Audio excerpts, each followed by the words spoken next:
welcome to another episode of Playing Telephone. I'm Scarlett Sanchez. I'm Dennis Kluba. All right, we're back at it. What's going on? Man, we did a quick recap. I'm so upset that we didn't see each other this weekend because we had so many things going on. We had so many fun things going on, but we just couldn't match up we couldn't get on the right. I know. I'm kind of getting sick of this. You know? Well, and then don't blame me. I tried to do a rehash. Blame me. I tried to do a rehash on Monday, and you were already dead asleep. Which, granted, you had a long weekend, so it makes sense that. Or a long day at work. You know, think of it that way. Yeah, could be. Although, yeah, and I had to take my car to the shop. Yeah. That one's might be on you though. What? That one might be on you though. Because I crashed into a pole. Running into a standing pole that it wasn't moving. Okay, our apartment moved my spot for electrical cars. Right, it's a great environment.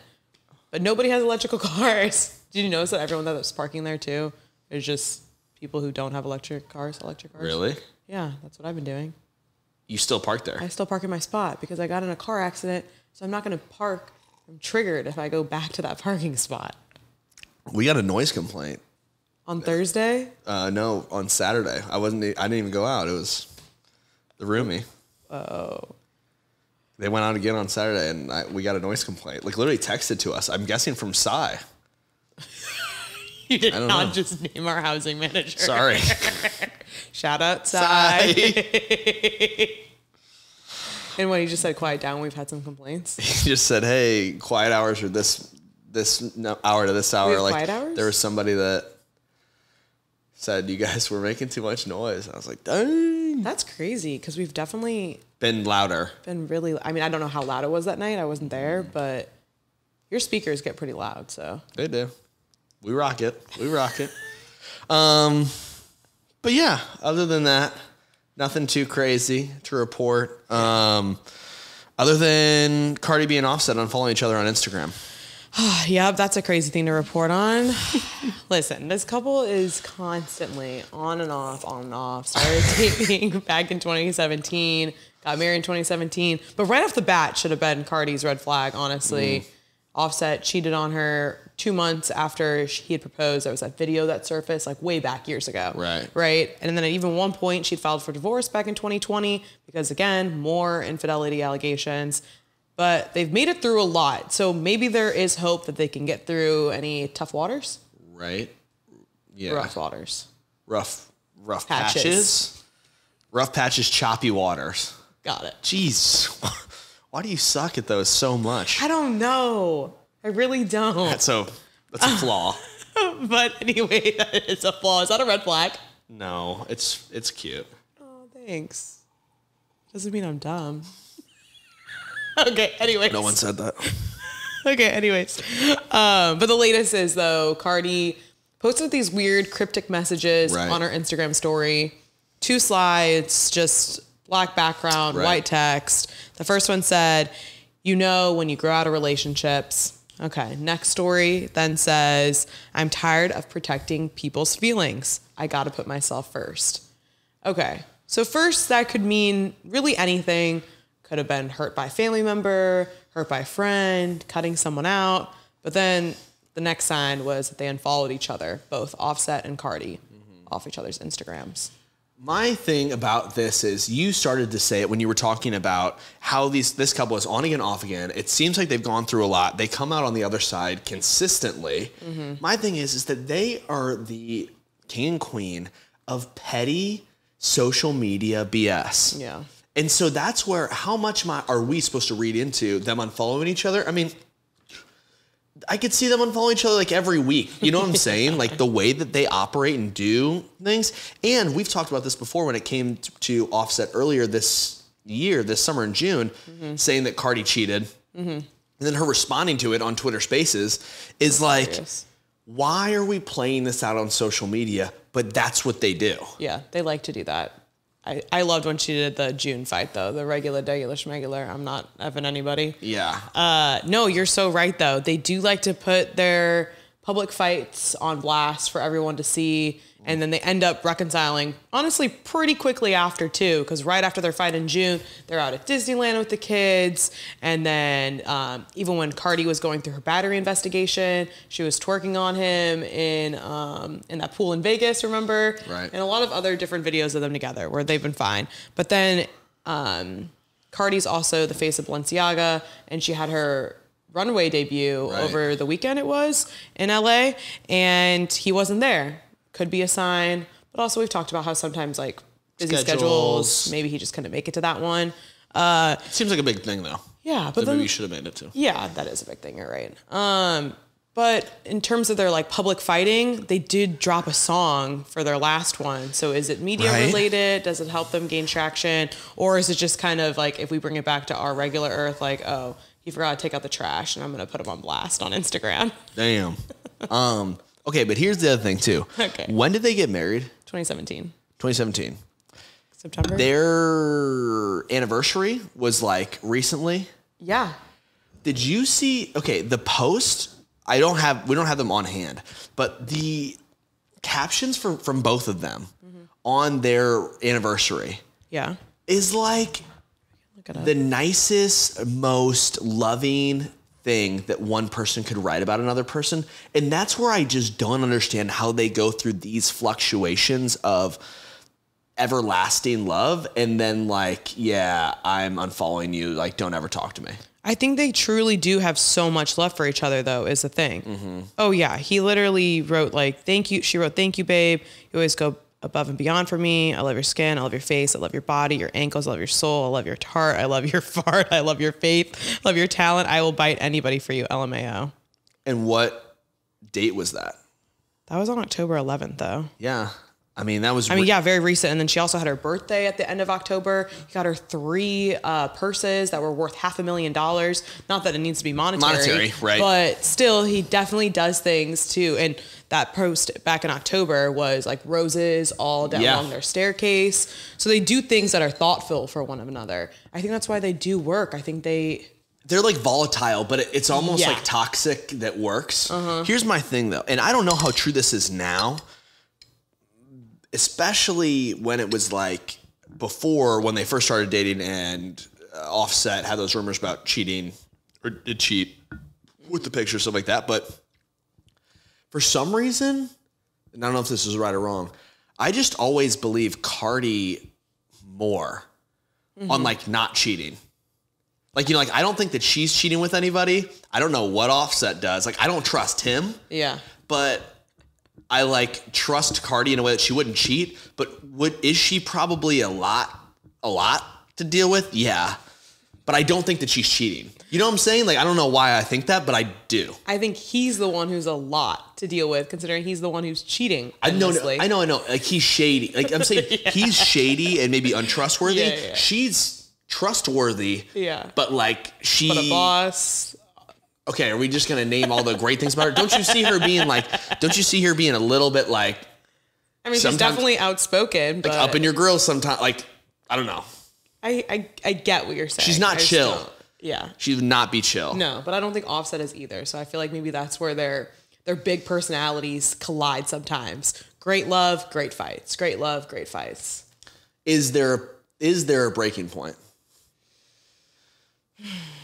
I mean, I feel like if she stayed with him like after the proposal, pulled that divorce, I don't know. I really kind of can see them getting through this again. I think so too. And that's the thing where, yeah, do I love the drama? Of course I do. But I still don't stand for playing things out on social media. That does irk me in a way that it's hard for me to... It does. I get that. But it's so them too at the same time. It is. But it's almost like it's funny, it's entertaining, and it almost makes them more authentic to me too, though. I don't know. Because you would do that? I wouldn't do that. Just the fact that they're so open though, and they're just like, whatever, we're gonna do this. Yeah, I get it. It's a little bit annoying, but they end up pulling through anyways. It's cringe. If somebody did that to me, I'd be like, immediately, I'm out. Yeah, but they're Cardi B and Offset. I guess it works, but. I feel like you get annoyed though sometimes with like Taylor Swift and Travis Kelce. We don't know anything about them. They could be dating for a year at this point, and we really don't know the exact timeline. but it bugs you, their privacy. What privacy? Okay, never mind, because you hate how much that's in there. If they're fighting, I want them to fight separate. Yeah. If they're fighting, I want to hear about him laying underneath the car way later. I don't want to see it on Insta. Yeah. You know what I mean? Like that stuff I'm fine with. Essentially, don't air out your dirty laundry. On social. Okay. You know what I'm saying? Or if you're going to do it, just later. Do it in a hella clever way. That's like, I love a good comment burn. Okay. You know, like a sus burn of somebody that maybe they cheated with, like, you know, or something like that. Like, I love that kind of putting the pieces together. Okay, what about when Megan Fox posted the Lemonade lyrics to Beyonce, kind of accusing MGK of something? Yeah. Oh, I liked that because I think that there was a little bit of like, what happened? Who cheated? This is like, Offset sucks. You know, and you're like, okay, no mystery here. Yeah. No, it's very, I feel like transparent. It's pretty clear. It's almost like you said, like they're almost too transparent for me. 100%. They're very transparent. So I guess that's what I meant by the word authentic. Yeah. So maybe you can either like that or not like it. Yeah. But I like more mystery when it comes to like the fights and cheating. Yeah. Like, let's figure this out. Yeah, I like it for them. Okay. I see it for them. Yeah. But I don't like it for me. Understandably. Yeah. I don't want that for myself either. But I guess we respect them for that. Yeah. I don't know how I feel. Also, they have 2 kids together. Is there a world where they stay together for the kids? Is that something that keeps them together? Probably. Yeah. They both seem like really good parents too. Yeah. Involved. I see that. I don't know. It's interesting. So I'm seeing hope for this couple. Yeah. Are you seeing hope for the next couple that we're going to discuss? I hate these 2. I'll say that openly. We've talked about these 2 before. Amy Robach and T.J. Holmes. It's been a while, though. It's been a whole year since we first talked about Amy Robach and T.J. Good. Literally good. But what I am saying is that those 2, and now debuting their podcast, like, I hope it flops. I don't know. That's just me. Okay, well, their first episode was a success, but I think it's because they finally addressed their whole affair getting kicked off at GMA, because it was back. Their last episode with GMA was December 5th, which is 2022. Yeah, 2022, which is today. Well, Tuesday. Yeah. Tuesday. And the same day that they're airing their first episode. Do you think that was a coincidence, or do you think they planned that? I think so too. To do the exact day. These 2 suck. Yeah. But in that, they were talking about how they did not cheat on their former partners. So Amy Robach was married. She was dating a man named Andrew Shue. And then TJ Holmes is also married to Marilee Fabig. So they said that they didn't cheat. And they said that the reason that they were kicked off was not because they were adulterers, but it was because they were outed for the relationship. Because essentially GMA had a policy where you couldn't be dating someone and secretly, and they hadn't disclosed the relationship yet. Yes. My thing was that they talk about where they're like, yeah, the mistake that we made, et cetera. Or somebody said something along the terms of, you know, we thought that we had more of a right to privacy than we did, or something like that. Lies. Oh yeah. I'm not saying I'm buying any of this. Yeah. But no, that's exactly what they said. They had said because they claimed that they were going through their divorce proceedings already. And they had already planned on leaving their partner. They were separated. And everything, even though TJ filed for divorce from his wife days after we saw their photos. So yeah. It's not really story's not lining sense, up. But then again, you can be separated before you file for divorce. So that's what they were going for with their timelines. But yeah, they had said that since they had already, started to end things with their partners and everything, they felt like they could have this time to just figure things out themselves, and thought they were doing it out of respect for their families and wanted to see how things were going before they told the kids. I totally understand there is a world where you do keep the kids in the dark to figure out the right time to tell them, etc. But if that were the case, they wouldn't have been separated already, because at that point the kids are putting pieces together of what's going on. Yeah. It's more like when a family is still, everything's operating in the same house. And it's like, we got to figure out the right time to tell them, the right thing like that. My other thing with this is, too, we talked about right to privacy and that whole thing. These two, if that was about to happen, there was about to be a divorce or whatever, you're talking to your publicist, you're talking to the people at GMA, you're saying, hey, if this comes out, I'm not saying I'm a huge star, but this will be covered.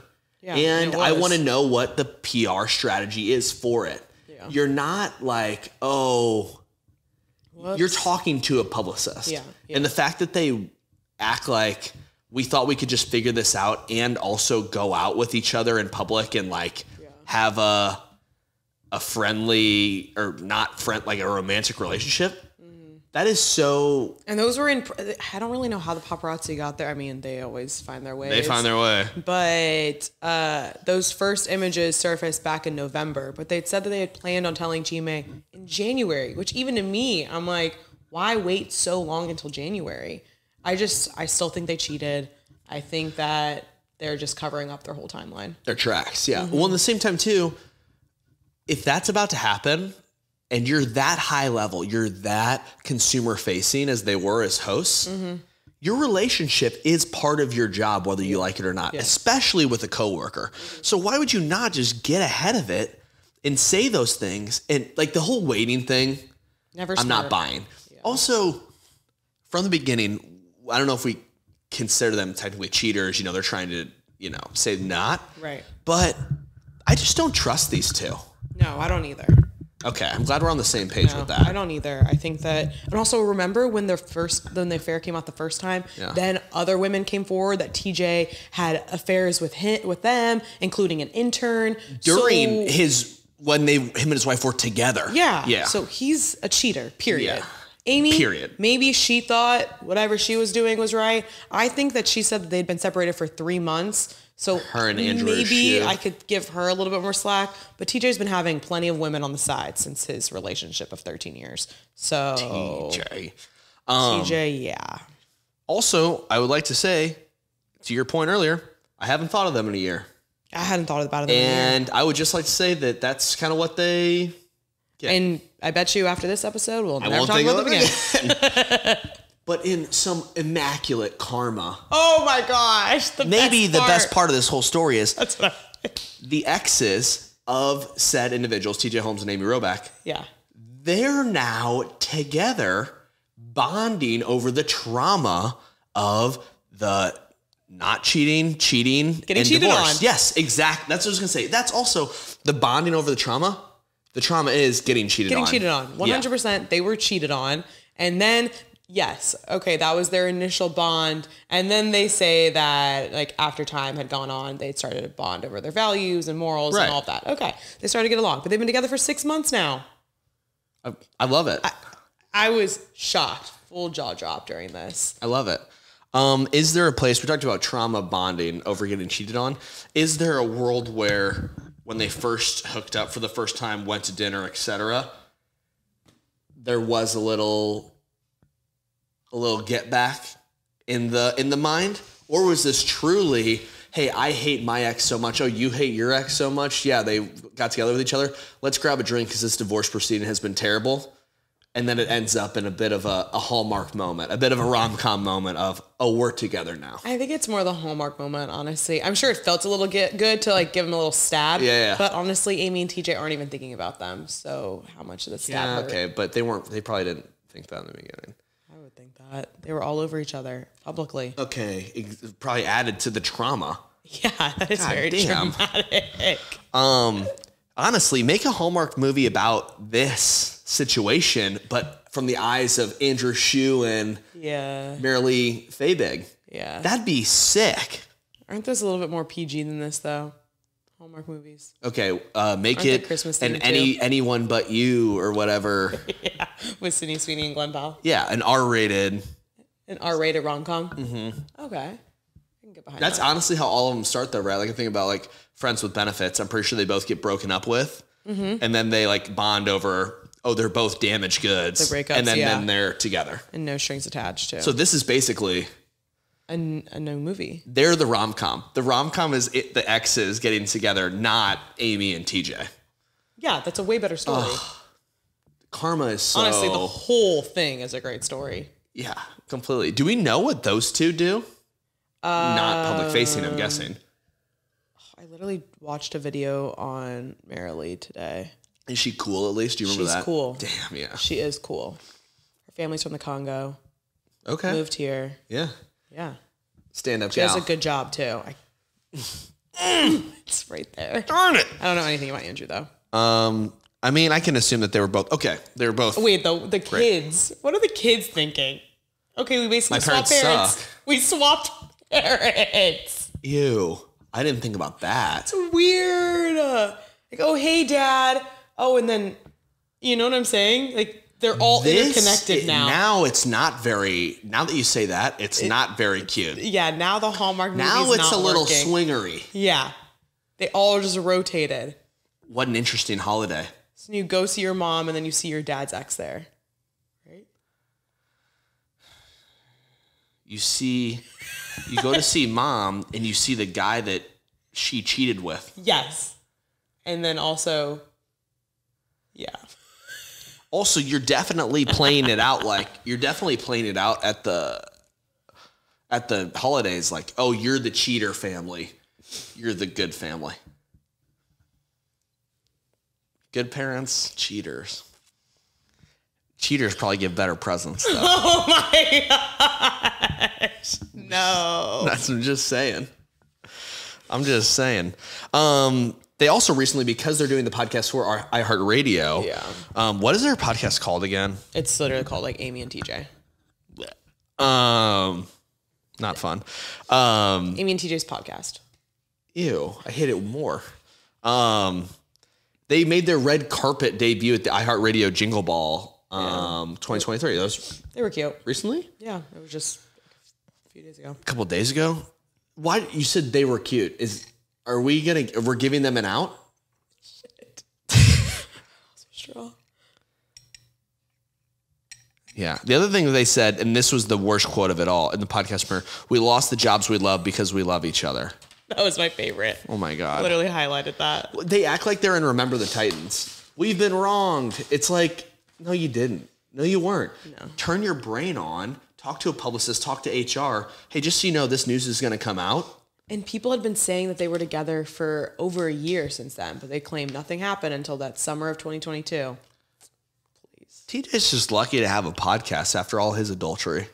They were really trying to get a lot of other TV deals, but they said, we are a package. It's the two of us. So I guess the only thing is, at least they didn't just cheat and then ruin their marriages and not end up together. They're sticking together. United front.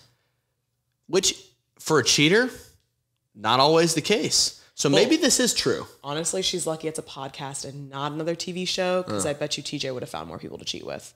So it's good. Just them two. Yeah. Just them two. Can't really cheat in this setting. On camera, no. No. God. On camera. Well, yeah, if you cheated, it'd just be... No, I'm just saying at your house. if they go to another network, there'd be all these producers. Yeah. There'd be a ton of interns. Podcasts, a little bit smaller team. So you can keep everybody right in front of you. Yeah, right there. Right where Amy needs them. There you go. You can see all the women in the room. Make sure he does it. Jeez. Yeah, gotta keep an eye on that guy. Yeah. There have been a lot of, tonight in this episode, there's going to be a lot of dating and relationship advice that's being given out, whether it's cheating. Are you giving the advice? No. Okay. Do you want me to give advice on dating and relationships? You're so good. Well, maybe, okay. We'll give our takes on the comments that were made. But Kristin Cavallari was slammed for comments that she recently made about dating culture right now and her outlook on them. Before we get started into what she actually said, why, has she just become so... she's just in the news, I feel like, so much more than I ever remember her, and for a lot of opinions that are just always, left field. It's really from her podcast, let's be honest. Yeah.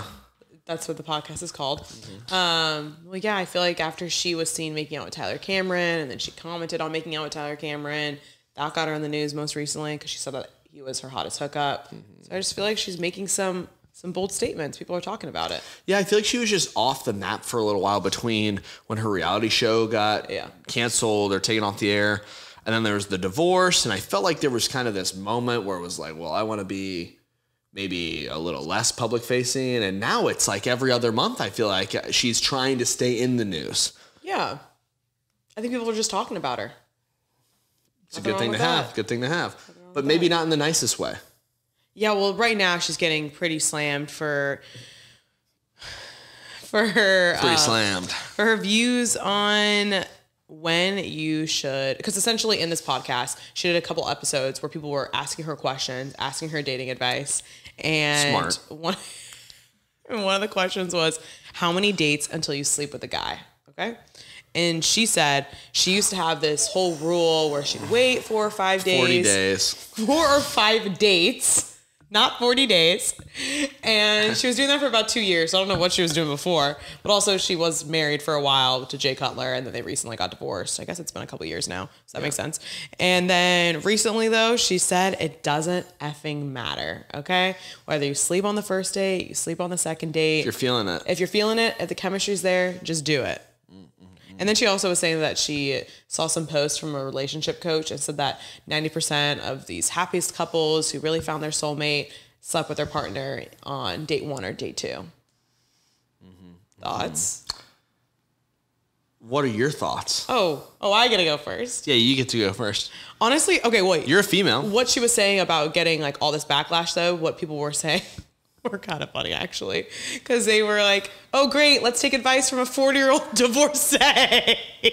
Yeah. Just really going. The comments were brutal. Insane. They were brutal. And some of the other ones were just saying, which these ones I agree with, like, don't promote, like, a lot of young women are probably watching this, like, very young.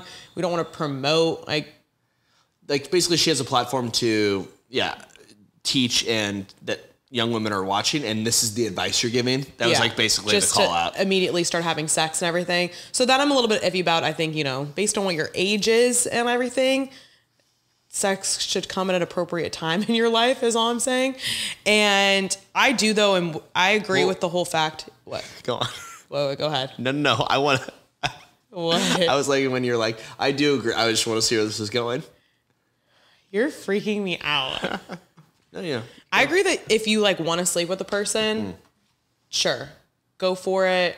I don't think there should be, any set rules for like when you should or when you shouldn't. Of course, like I'm saying, appropriate ages, okay? Yeah. But yeah, I think you're agreeing with Kristin? No, okay. I'm not.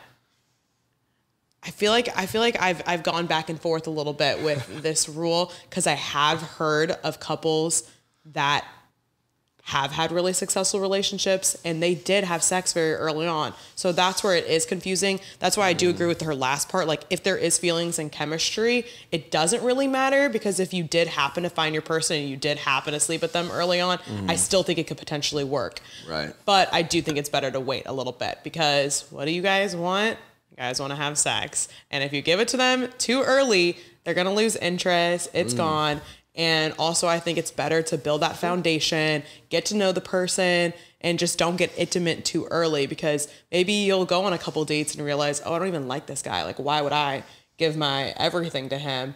But if you are just looking for something casual and you want to have sex, then that's the part where I'm like, okay, then it's not that big of a deal, like body count and all that. Was that the answer you were expecting? No, I agree. I pretty much agree with everything. Oh, wow. You were I'm saying. Shocked. You agree with me. What's going on? I do think that it is funny that she's giving advice on this subject. That's funny to me. I also think that she is coming from a different place than maybe somebody else is. Yes. They said that as a mean thing to her about taking advice from a 40-year-old divorcee, but I would also argue that a 40-year-old divorcee is looking at sex differently than a 25-year-old. Yeah. And you should take that with a grain of salt, in that she doesn't want to necessarily, like, she wants to have a good time. Yeah. And she's over being too worried, being too careful about, such things. She's probably not trying to have a child with anybody. Yeah. Versus somebody else maybe has different motivations when you're 25 years old, right? And she said in another recent podcast that she's really not trying to have other kids. Exactly. And potentially maybe not get remarried ever either. So then, it's a completely different set of like, what are you looking for out of dating? But I also agree with what you said from I think the same thing. I don't think that she was wrong. Yeah. I think that if you are vibing with somebody, there's nothing wrong with doing that. Yeah.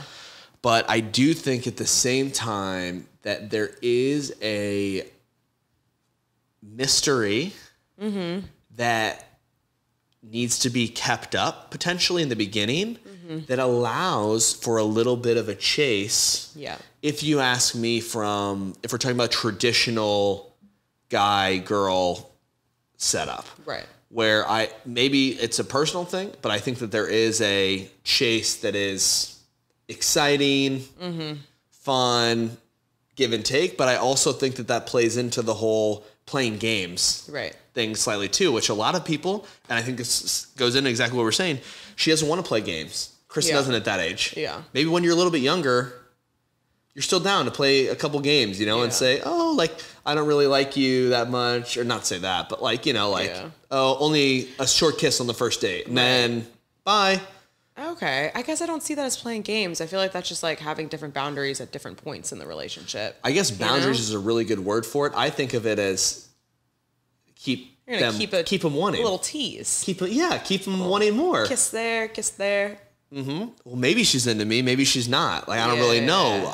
I want to see her again to figure this out. I think it is the mystery that draws you back in, which is what I was kind of saying with like, if you do it too quickly, they could lose interest. That's so crazy that you, and I'm saying you specifically, but also maybe girls in general, classified it as boundaries, healthy boundaries, and I classified it as I want to know what's going on there. I didn't see it as that's just where I just don't do that on the first date. I think of it more as exciting of I want to figure this out.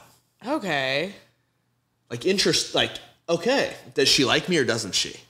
If she doesn't, then I'm thinking about it for a couple days. You know what I'm saying? And you're getting that from not sleeping with her on the first date. It leaves more question marks, which leaves you more intrigued, which leaves you potentially wanting another date. But haven't you also had dates where you did go on the first date, second date, third date, maybe didn't sleep with them, and then still that mystery, you weren't interested enough maybe? You know what I mean? Yeah, you figure out that you don't want to figure out the mystery anymore. Exactly. But if the mystery is solved in the first episode, first date, then there's no guessing. I've seen the end of the movie. I've seen the end of the show. Okay, yeah. Potentially. But I think there's the opposite happens too. Yeah. Where it's not necessarily that there's a mystery to solve. It's more like, this is just somebody that I want to continue to see. I think that's what I kind of meant by like sometimes it does just happen early. Yeah. And then you realize, oh my gosh, we do have this chemistry. We have a lot of things in common. And then it develops into something more. All this to be said, it doesn't effing matter. It doesn't effing matter, Kristin. And she was actually kind of right. I think it's based off of it's so personal and so unique and it's so subjective. I think the way that she just outwardly said it made it seem like she's promoting go have sex all the time, doesn't matter, which, I mean, maybe that's true too. But saying it doesn't matter is a bad thing to cut off for the media because that means saying that sex doesn't matter in general. That's not true to traditionalists or to anybody that's currently in the dating pool, whatever you consider yourself. But it doesn't matter in the sense that every single person has different motivations. Every single person has different things they want out of dating. Every single person has different reactions on first dates. Right. That I'm not going to make a blanket statement for you. Yeah. If you're vibing and if it works out, crush it. So if you don't even care if it works out, then go for it too. And so I think that's where when she said it doesn't effing matter, that's what she meant. As opposed to, across the board, it doesn't matter. Yeah. Probably not true on that front, but more like, hey, for me, it doesn't matter. Yeah. But maybe for you, it does. God, we're the relationship coaches. That's crazy. That's why I said I want to know your advice on that. And that's advice from two 26-year-old divorcees. No. Well, we take advice from you, podcasters. We're both single. Yeah, we are. But we've had healthy relationships, so we have a little bit of ground to stand on. Yeah. We're not just completely like perpetually single. Yeah. True. I'd give us more credit than we like this. Do you get advice? Do you get people to ask you for advice on relationships? I get people to ask me advice all the time. Shut up. You're so annoying. That's true though. That is true. I don't know why people go to you for relationship advice. I go to you for relationship advice. From a guy's perspective, I have good insight. I go to you for advice. What do you say? You do. Yeah. But then I get scared that you're going to judge me. Yeah. That comes with the territory, though. Do you come to me for advice? I do. Yeah. I just share things with you, but then we usually come to the same conclusion. Right. But maybe it's just the venting. You're more like a good therapist. I judge. I judge and then I give advice. Yeah. I'm harsh, and then I can see it all in the eyes. I'm like, oh no, here we Scarlett go. Messed up. Here we go. She also gave advice on if a guy's pulling away. Yeah. And she said, this? oh man, here we go. Yeah, I mean, she just said match that energy. If he doesn't text you back. Oh, this actually I want to talk to you about, because why do guys just not respond? They're not interested. I agree with her on this. She said if he doesn't text you back, he's not making the time to respond to you. He's not interested. And I agree with that. I think that most people that I've talked to, when they are very responsive, they've ended up being more interested and asked me to continuously go on more dates. That's funny. And I think like sometimes life gets in the way, we get stressed and everything, but like shoot me a text. Hey, life's stressful right now. Let's touch base again in a year. I'm just kidding. Honestly. Or like in a week. Completely agree. But what I do think is it's more on maybe guys, because I think it goes not both ways. texting back goes both ways. It's also from Kristin's point of view again. But what I do think is that regardless, if you're not going to respond, typically it means that they're not interested, either at the time because of circumstances or truly just compatibility, feelings. But ghosting or not responding and not giving a reason and just assuming that the other person doesn't deserve a text that says, or a meetup that says, hey, I just didn't feel it. Yeah. You know, or a long text that says, hey, I wish you the best. I'm just not feeling it. Yeah. It's nothing against you. It just didn't feel right for me, or a lot of things are going on. Yeah. That is way more acceptable and should be the norm, as opposed to just leaving somebody on red. Aren't we getting away from ghosting culture more, or no? I think we want to, but I think that most like girls are everybody scared talks of about it. getting ghosted. Getting scared of ghosted, but I also feel like I think everyone's just I got scared. ghosted this year. Yeah. I got ghosted earlier this year. Just no response, right? Yeah, no response. Yeah, that is actually wild. I think it's more wild. Why? Because it's you? Yes, it's me. The ego is massive. Anyways, I think it's more awkward whenever the last text ended with a question mark. True. But also, how are you? Question mark. It's interesting for me. Crickets. It's interesting for me. I put it out there. I got ghosted, but then when she didn't respond, it was almost like we were kind of like I got it. You got the hint. Like I was like, okay, like don't need to make that work. Like it was kind of okay to begin with. Yeah. Like I'm not butthurt over it. I was just like all good. Yeah. So I also think in the same regard, you don't have to put all your eggs into one basket on a date. No. Like just be like, if they don't want to respond. Okay. I think in the early stages of dating though, if you've been talking for like a couple months and you just never respond, or 3 months in, you just never respond, that's a little different. Hurtful. That's more hurtful. It's like, oh, I was really investing my time with you. We've already slept together. And we've probably slept together, maybe, unless you wait 3 months. 3 months. Some people do. 90 days. 90-day fiance. All right, well, Dennis is not waiting until date 3. No, I'm just kidding. Date 10.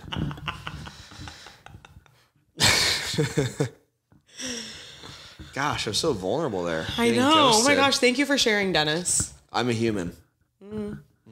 My feelings weren't really hurt though. It was just like interesting to me. I was just like, Like, oh, this hasn't happened to me that's before. Weird. Yeah, this is never. This is new. This is a new feeling. trying to figure this out. But I wasn't the only one getting emotional. Jamie Foxx over the weekend was getting emotional about Monday actually, over the still to this day mystery medical disease injury that will not be resolved. This is the most annoying story thing ever. I can't honestly. It makes me tense up to talk about it. I feel like I need to go to the hospital just talking about this story. I didn't even want to talk about him, but I was like, we have to talk about how annoying this is yet again. But yeah, he accepted the Vanguard Award for his performance in The Burial at the Critics' Choice Association Awards. Okay. Does this 12-minute speech. Thank you to everybody for the support. He was saying that he did see the tunnel, but he didn't quite see the light. He's like cracking jokes throughout it too, which I guess make it a little light. He still has his humor. But also kind of choking up a little bit, getting emotional throughout it, saying that he really couldn't walk 6 months ago.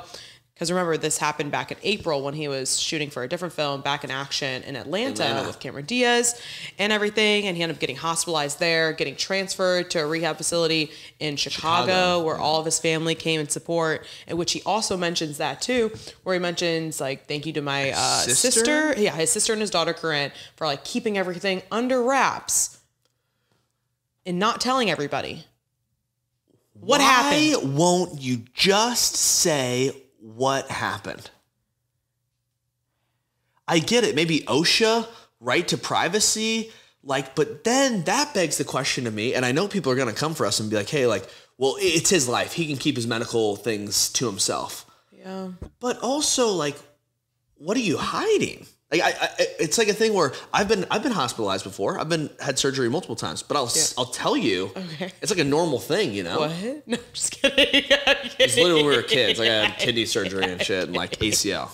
Nothing important, but it's interesting too. A lot of times people will talk about medical stuff as attention. Yeah. And for whatever reason, he's getting all the attention, but no one knows what happened. Mm-hmm. He also joked about, "I'm not a clone." I know. Well, I think all the clone jokes started too because they used a clone to finish that movie. Right. I remember. So everybody also that clone didn't really. I guess it kind of looked like him, but not really. And then we saw him playing pickleball. We saw him out on a yacht, but he wasn't talking. So we were like, we need to hear you talk. And then he did that. He brought up the cloning then too. I think that was a few months ago where he first addressed it. But what caused you not to be able to walk, Holmes? I mean, it had to be something very, very serious, obviously. Flesh-eating virus or near-death experience. I immediately keep thinking drugs because, but I don't know. I feel like we're past this point of that embarrassment and everything. Also, how has he gone this long without somebody leaking it? I think that's why I gave the shout out to the sister and the daughter. They really kept everything quiet. Let me ask you too, though. And his team isn't saying anything, really shows that he has a very close circle. In the paparazzi world, though, too, we were literally talking about them earlier about getting shots, Amy, Robach, and T.J. Holmes. Nobody at the hospital sold that story. Nobody at the hospital leaked that for $15,000. Guess not. You know what I'm saying, though? Isn't that kind of how we grease the wheels? Sometimes. Right? Because they'd have it. The hospital would know. I mean, unless maybe that's why he left Atlanta. But even Atlanta, though. On the set, nobody talked about what happened either in his trailer or one day he just didn't show back up and nobody knows? The director? I'm sure some of his close friends, I'm sure people know, but they're just not saying it. This is the same way that I felt when, I don't know if it's a Taylor Swift thing or it was a different story, where it was the same thing of, it's when people go private. I think it's Kardashians. Mm-hmm. How do we not know, though? When people are so high profile. I'm not saying that Jamie Foxx That's also money, though, right? Yeah, you're paying people to stay quiet. Yeah, Kim, the Kardashians for sure have fat NDAs, money involved with everything. The highest top security who are paying them the best. Is Jamie paying people to be quiet? If it's embarrassing, maybe. Story is the most most bizarre because remember recently he also got accused of sexual assault, so now it's weird that now he's talking about his medical thing again when we really haven't heard about it that much. He's kind of pity me, I'm getting accused of all this. That did happen very recently. Yeah. A lot to unpack with Jamie Foxx there. I'd love to hear what ends up happening, honestly. I don't know. I don't think we will ever know. This will be a mystery. I'm fine if we never know, but don't bring it up again. Never talk about it again. Because I'm just pissed thinking about it. That's the only reason I brought up the accusations. Is I'm like, maybe the only reason he's re-bringing it up is because he's like, oh, let's like get everybody to forget about this. Yeah. Like, let's wash this away. Wouldn't be the first PR move I've seen. I know. When we see all these PR things. Yeah. Well, and we'll never know. But this story was not equally, but just under as infuriating. Paris Hilton, we talked about a couple weeks ago, 1 week ago, gave birth to London. She had her second baby. Yeah, sorry. Became a mother again. Yes. Times 2. To London. Yes. Previously had already had Phoenix, which is within a year, which is only like 9 months ago or something like that. 1 month ago. But whilst that whole thing was happening, Paris in Love, the name of the reality show, has been. I thought it was another kid's name. I was like, who's Love? has been filmed. Yeah. And so now those episodes are airing and coming out of kind of what it's like when Phoenix joined the family, right? Paris being a mom for the first time, really. And how is it going? Well, you say. There's a scene where she's talking to her sister Nikki, and she says that she still has yet to change Phoenix's diaper. Phoenix is now 1 month at this point in this clip. So then she asks his sister if she could show her how to do it and how to change the diaper. So then Nikki and the nanny step in and try to show her, like, this is the front, this is the back, don't have it be too tight, and all these things about how to change your baby's diaper. And obviously, everyone's going for her. How have you not changed your baby's diaper after 1 month of him being born? Yeah. This is where This is wild. Go ahead. Bit infuriating, but also it shows how out of touch she is with reality, with the regular aspects of being a parent, I would say. But at the same time, isn't being out of touch her brand? It is, but now she's turning this new light where she's like, I'm ready to be a mother, and I want this to be like my number one thing in my life. But then you're not really doing everything that it entails to be a mom. So really, a lot of people are saying like, oh, like it's her accessories or her children and everything. And it's just, if you want to be a mom, yes, be the nurturing, be the mother, be whatever mother, however mother you want to be. But like, you have to also do the hard stuff, clean up the dirty parts, you know? It's so change the diaper. It's so funny because we joke all the time about, they're with the nannies or like, etc. But this is really the first time that we've seen like such a public display of, yeah, I really don't take care of the kids at all. Yeah. And I get it. You're nanny, but your nanny should be there when you're not there and everything, and you have your nanny. But what if this was something more serious too, where she's like, oh, I just don't know how to do it. You know, you should know how to take care of your child if the nanny's not there. Yeah. Like the basics. The basics, which, yeah, changing a diaper. Yeah, also, how has she never changed a diaper in her entire life? She's 40. No? How many, maybe you changed the diapers of your nieces and nephews beforehand? Yeah. That's true. I mean, yeah, I'm not saying you should be changing random people's diapers. Changing your own. Oh my god. The other thing too that's a little bit alarming about that is I feel like most parents, like the biggest thing is when you're having a child, you go through all this due diligence to be prepared to have a child. And one of those things is clearly, learning about hygiene and diapers and all these different things that are so important for a newborn. Mm-hmm. And it almost just gives me this sense of, oh, not only do you not know how, you just didn't even read the baby books. Yeah. You didn't care to even learn beforehand. Right. And you had it via surrogate. So you kind of aren't doing any parts. Oh, yeah. Sorry. You didn't do anything. You're kind of just there. Straight up. Honestly, though. Well, when you're pregnant, maybe you can't get up and go around and do everything. She was never pregnant, so she was out and about. She didn't have time to read the books. She was DJing. She was prepping for this TV show about her being a mom, where... She's not a mom. Maybe we're being too harsh, and I'm sure there's camps on both sides. Yeah, no, I've seen clips of her being very sweet and nurturing to her babies. Right. like in the videos, her talking to Phoenix. I feel like she has good language with him and everything. How she talks to her kid. That's important. You would roast your sister-in-law or your sister, though, if this happened. If they didn't want to change their baby's diaper. Yeah. Yeah. So maybe we're just treating her like we would our family members and friends. Yeah. Which I think is the only way that you should treat Paris Hilton, is if she's your family member or friend. Always. Paris, I wouldn't accept this from my friends or family, and you shouldn't accept it for yourself. Yeah, yeah. And I think that's a good standard to hold. Mm-hmm. I don't know. I think that wraps it up, though, for this week, right? Yes, it does. More updates at Playing Telephone on Instagram, TikTok, and full episodes on YouTube. Thanks for listening. Bye. Bye.